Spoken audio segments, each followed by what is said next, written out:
Is that better, Carrot?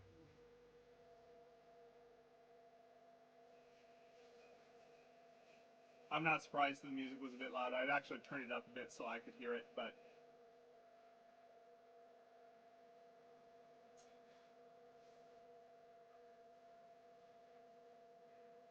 because for some reason OBS just really likes being the most quiet thing on my computer, which is really annoying. It basically means that if I want to be able to hear anything in OBS, I have to have my sounds turned right up, and then if anything outside of OBS plays, then I get my ears blown out, which is always fun.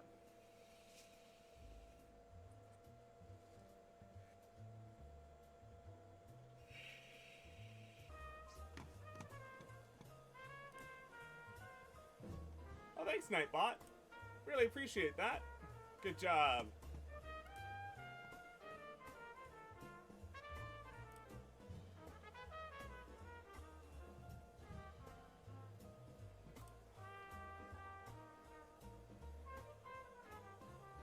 Just checked the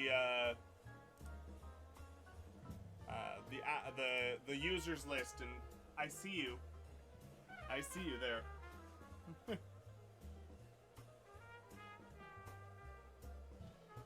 You are perceived.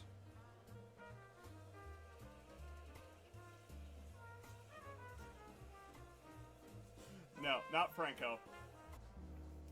Looking at it, switching from fire damage over to psychic is actually a fairly substantial balance shift within a certain aspect. Now, the reason I say it's a balance shift is specifically because fire is one of the most. It is the most resisted elemental damage in the game. Once you discount, like piercing, bludgeoning, slashing from non-magical types. Fire is resisted by the most creatures. Okay. So switching from fire over to psychic, those people are now rolling into I can't remember which way it went first, but basically at the end of the day, the joke was that it was a character, Mas Ombrou, very much homebrew, and our goal became trying to get them to say Ombrou on stream, and we actually managed to make them do it, which was phenomenal and hilarious because they were not a very nice person. They were a bad DM, and basically shortly after that campaign ended, they pretty much saw themselves out of every possible community, which was hilarious. So yes, Ombrou is what if that was home. The DM was not very good. They didn't really know what they were doing, and they just had the book open and were reading from it. And you could tell that they never actually read the module ahead of time, because they also had a reading voice when you could tell that they were very clearly reading out of the book. And we made a point of saying, like, oh, hey, because they claimed that, oh, the players do whatever they want and things go crazy and everything like that. And we're like, yeah, but dude, you've been playing this, like, by the book. It's like, oh, no. I've homebrewed the shit out of this campaign. They're like, you do realize we have the book open in front of us, right? Oh, well, Whoa. Songs of the Spellbound Sea.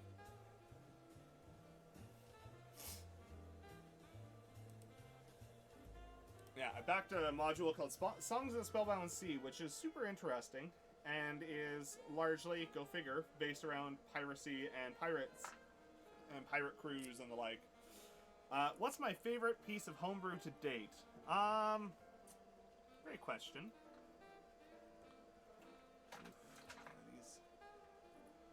Those are a little lifted.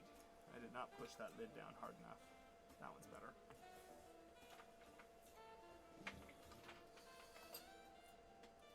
Favorite piece of homebrew to date?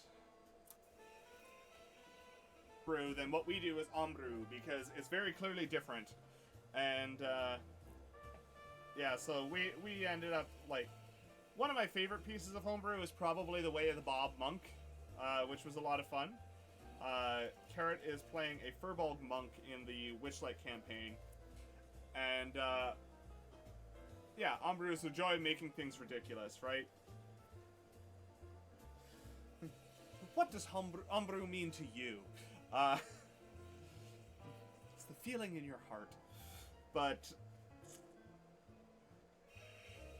yeah, like for instance, Carrot's monk subclass that we created for them is Carrot wanted to play monk because monks are in theory really cool. Yeah, it's a little goblin paladin that was designed for keeping the party alive for some first-time players. And Twilight clerics are particularly good at that. They are very, very, very strong at... they have some auras that allow people to max out healing, and they've got... they have an aura that maxes healing and also gives 10 hit points every round.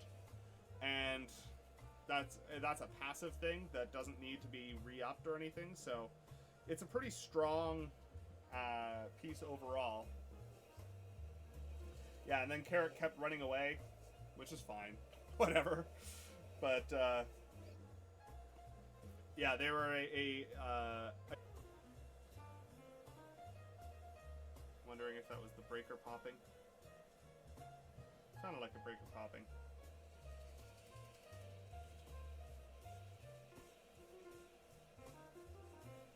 Ah, let me fix that.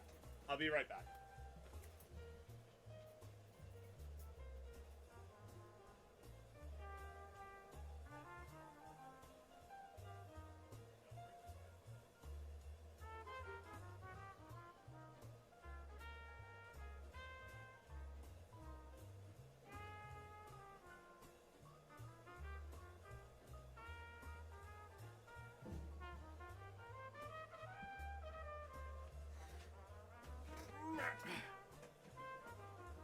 Cool. We do all sorts of random stuff here. We do 3D printing, we do dice making, we do electronics and engineering. We're currently partway through a, that is a chonk dice. A very pretty one at that.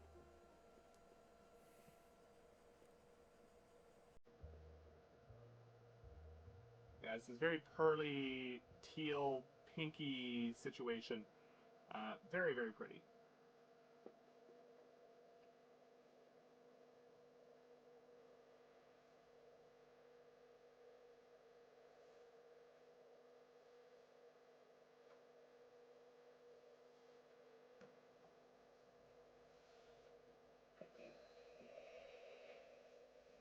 So outside of this, our current dice and had a revolver that they weren't proficient in. That sounds super fun. We just recently fought a big boss in our Wild Beyond the Witchlight campaign, which was a lot of fun as well. And the party really did a fantastic job of divide and conquer, where my player spent the entire time destroying the equipment that was making them powerful. Carrot's character got in melee and just tied them up, and they kept summoning minions, and everybody else was like, no, I don't think you're allowed to have minions. And the DM after the fact is like,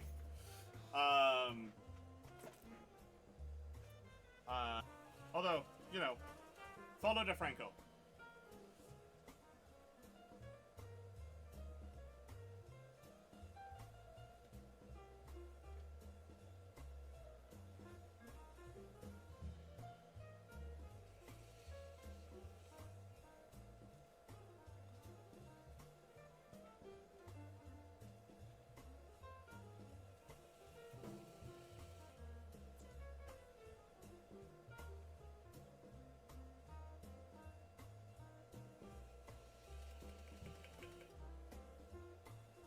One of the big annoying things we have to deal with, and why we wet sand rather than dry sand, is all of the resin powder that gets picked up by the sanding. That had I built my program differently, would have actually been genuinely kind of difficult. Was something that was incredibly simple because I used functional programming instead of I did everything through functional blocks, splitting it out because it was even though those functions were very very short, but in this case I had one function for turning the set LED red, one for turning it green, and one for turning it off. Instead of having all these, individual write commands, I just called the appropriate LED function. So all I had to do was drop an if statement of like, hey, if the battery isn't good, stop blinking green and just do the same thing you were doing, but red. And yeah, that worked out nicely. Well, I guess that means that you you AFK for 5 minutes and missed a bonk. Follow the Franco. Welcome in, Franco. Good to see you. But basically, they were talking about how they homebrewed the shit out of this game, and we laughed at the fact that no, you haven't changed anything, and it became one of those things that was a bit of a meme, right? Is you got homebrew, and then that ended up turning in more damage against the monsters guide.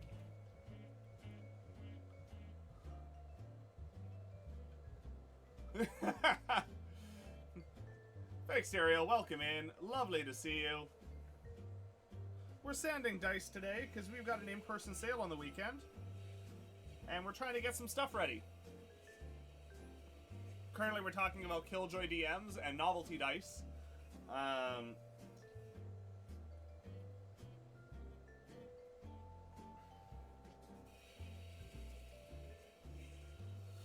But yeah, like, so the thing is like, my player asked me if they could reskin Fireball to be psychic damage, and if you look, from a sheer statistic standpoint, explode midair, and the two pieces came down, the front half and the back half, and basically, like, the front half was the head that couldn't move around but had, the beam attack and the aura and that kind of stuff, and then the body didn't have the beam, didn't have the aura, but it had a lot of hit points and it could hit like a truck.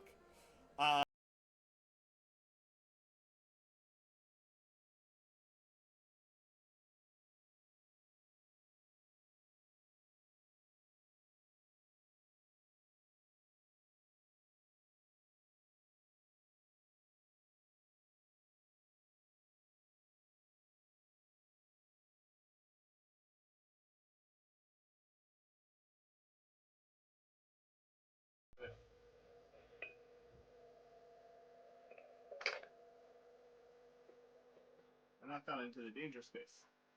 It wouldn't be so dangerous if we didn't have binder clips on here.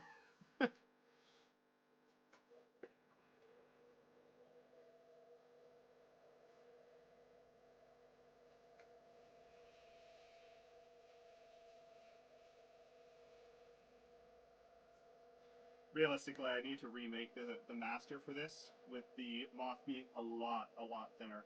A lot more shallow, rather. But that's okay. We will get there.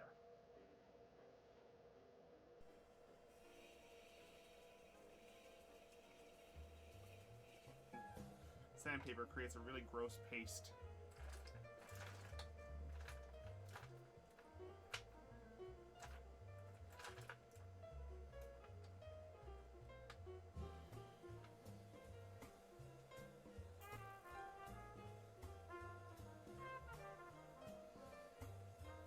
Thank you, Carrot.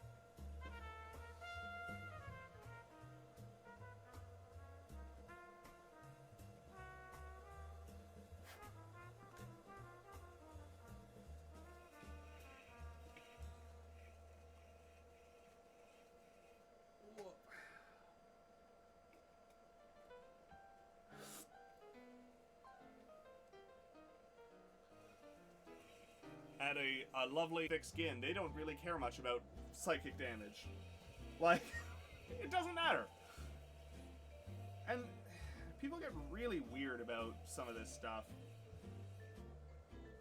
And they forget that, you know, you're playing a game, something that's supposed to be fun and enjoyable for you and everybody else.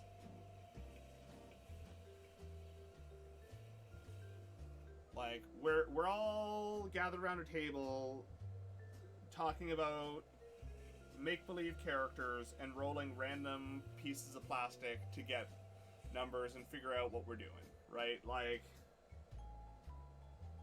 it's not a big deal. Really isn't.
The electronics land is a keyboard shaped like a paw, and we're doing a custom PCB and setting it up with QMK and doing all the 3D modeling, etc., etc. Um,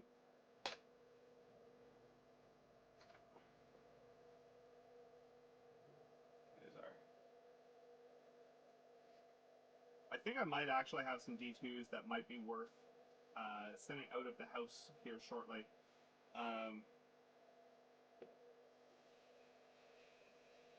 We'll see how well they polish up.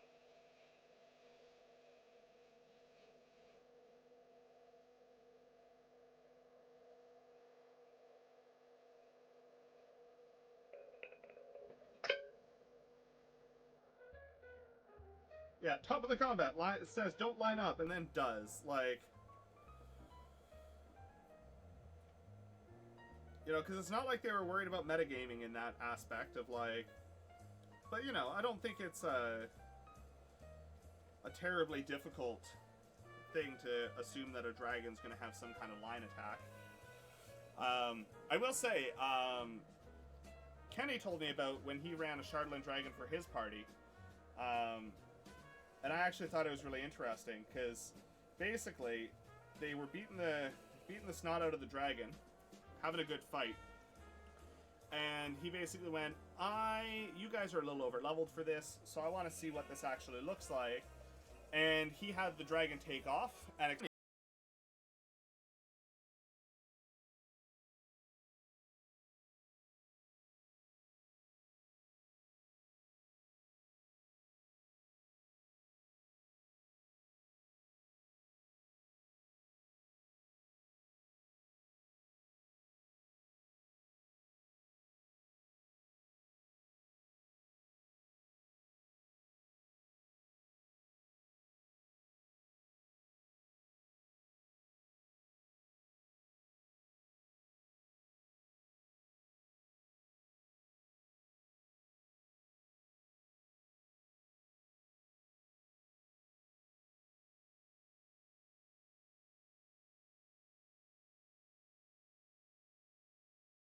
little win today, which was we're getting ready to ship a new product that I did the firmware and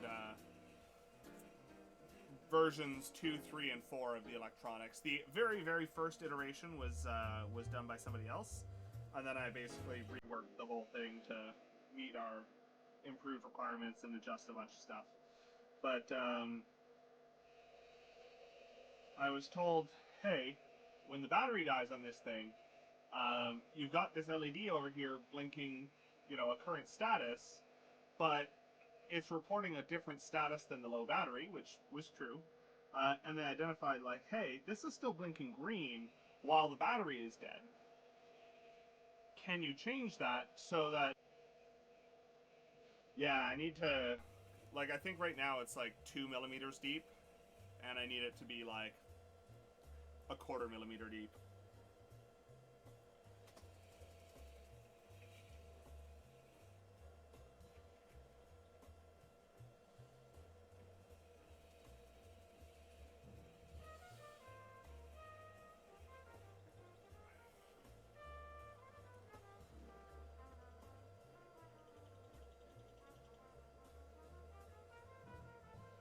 Oh, I know why that's so quiet.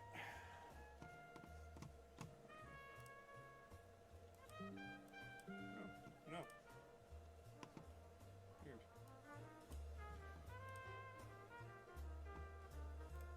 The problem is they can oftentimes feel a little lackluster, especially in low levels. And given that this is a fairly low level campaign, we're like 2 years into it and we just hit level 7.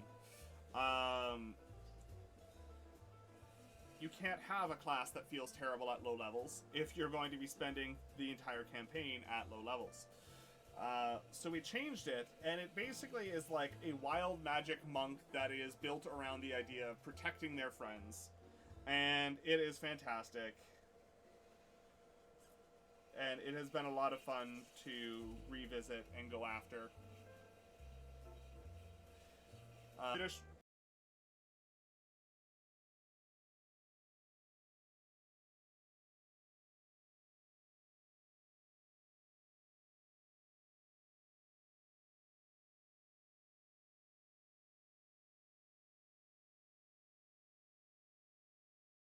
Basically, a friend came to Carolyn and went, hey, I know you want to run more combats. We need to learn how to play together as a team. We'd love if you could run a combat for us. And Carrot set up a fairly... a difficult but manageable combat as long as they were playing well. But they kept... The creature in question, I believe it was the Shardland Dragon that... Carolyn enjoyed fighting so much, is not always the easy part to balance for. Like, for instance, one of my players, they have a character who's a sorcerer, which basically means to be viable, they largely should probably have Fireball, right? They're a forest fae. They're a fairy. Fireball's a little bit horrific in their view, but they're all about manipulation and illusion and stuff like that. So they asked me if we could reskin Fireball to be psychic instead. And there was, so there was the question of like, can we make it a different damage type? Because doing fire damage isn't really what my character would do. And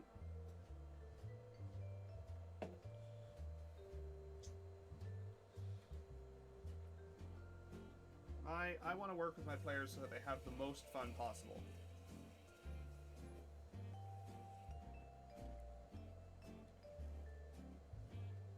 And there's not even really tournaments in D&D. Like there's Adventurers League play, but that's not even really tournament. That's just that's just group play that's been organized by modules organized by Wizards of the Coast. And those modules suck, I would like to say. They're terrible, and I never want to run one or play in one. But, like, there isn't really... they were like, yeah, pretty much all of their powers required minions, hirelings, whatever. all of their stuff was like stage directions, directing other people to do stuff. But none of them actually lived long enough to do anything because they had to rush up the stairs to get into the room. At which point, that was going to be the end of their turn.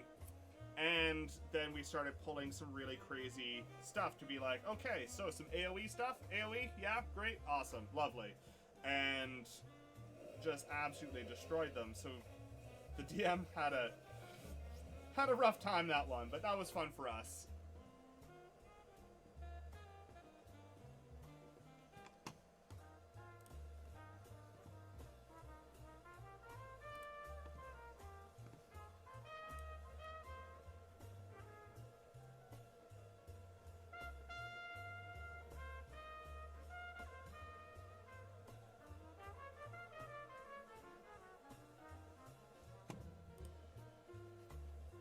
Absolutely, head off, take a nap, no worries at all.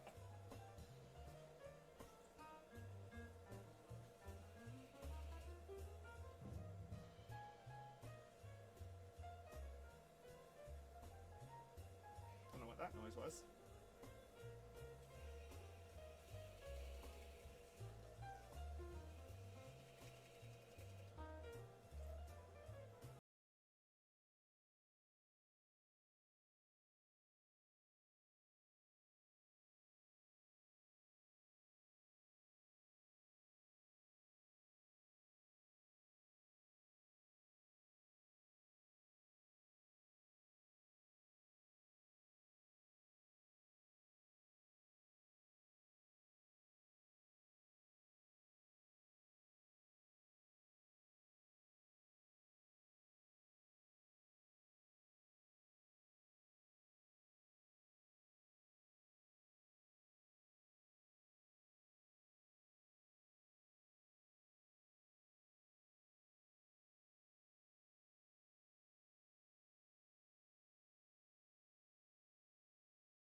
So, basically, a friend of ours was in a D&D campaign that was being streamed.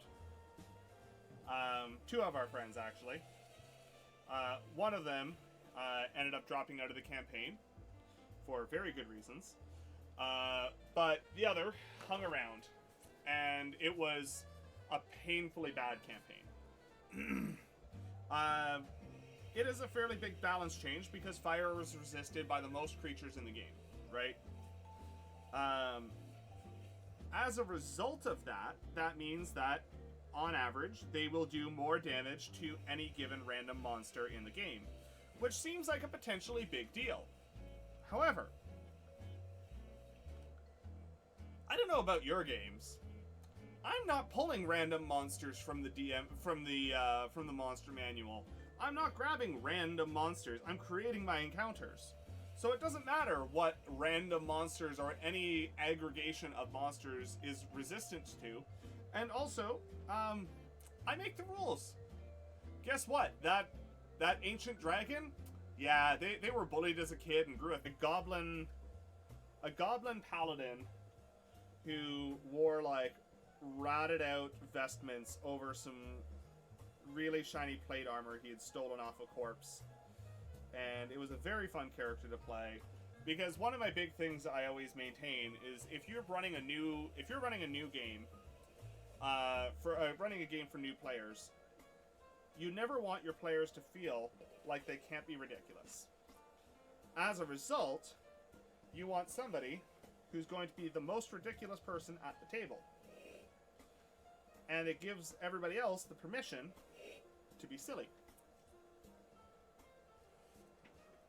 So, as a result, you had Chonk, who spoke with a really, really squeaky voice. It's a little overwhelming, and people don't know what to look at.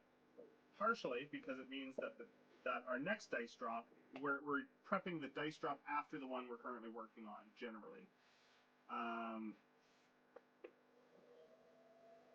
And partly because if we split it up into multiple dice drops, we get more attention on the page instead of one really big dice drop that people vaguely look at.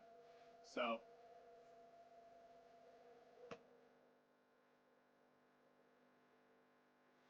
we'll be doing a dice drop. It probably won't be the full, complete totality of everything we have. So if you see something you really like, make sure you ask us.